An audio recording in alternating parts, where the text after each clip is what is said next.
С нового года бюджеты сразу 4 муниципалитетов региона перейдут под ручное управление. Об этом на сегодняшнем заседании правительства напомнила первый вице-премьер Лариса Максимова.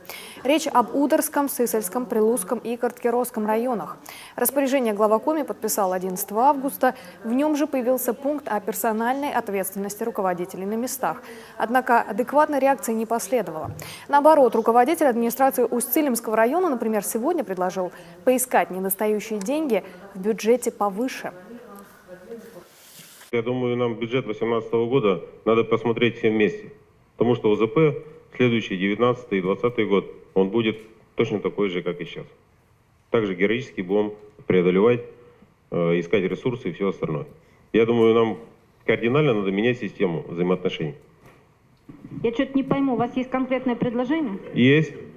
Кардинально чего? Менять межбюджетные отношения. Сегодня, тем более, президент этот вопрос уже заострил. Я думаю, нам вместе надо эту линию выдерживать. Вот Усть-Цилим нам предложил срочно, кардинально решить проблему и все направить весь региональный бюджет в Усть-Цилиму. Это, конечно, хорошо, уважаемые коллеги, замечательно, за исключением только одного «но». Система формирования бюджета образования трехуровневая. Есть полномочия муниципальные, региональные и федеральные. Не мне вас учить.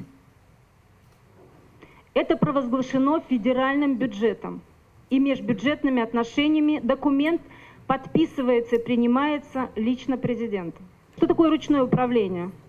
Я не уверена, что при принятии бюджетов муниципальных образований мы вам позволим не заложить эти лимиты. Эти лимиты должны быть заложены. И еще один вопрос. Выпадающие доходы на топливную составляющую – это тоже нормы положенности. Они закладываются из расчета нормативов потребления, а не сколько мы захотим, понимаете? Вот сколько потребили, столько и закладывается в региональном бюджете. И я хочу обратить ваше внимание, что именно в региональном бюджете закладывается топливная составляющая населения, живущее в регионе, в том числе муниципальных образованиях, именно в региональном.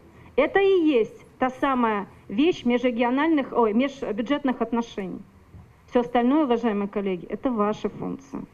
И я прошу всех глав сегодня, по итогам этого первого вопроса, это уже не шутки. Мы прошли с вами уже вторую зиму, проходим именно в таком режиме. И впервые в истории взлетела так задолженность, впервые.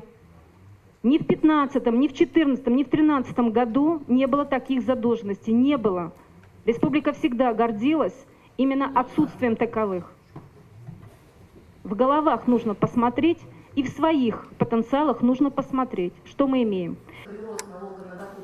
Распоряжение о ручном управлении для бюджетов 4 муниципалитетов беспрецедентное, но вынужденное.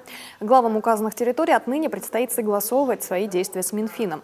Республика будет контролировать, как на местах закладываются средства, например, на оплату труда в бюджетных сферах, на социальные выплаты льготным категориям и на коммунальные платежи.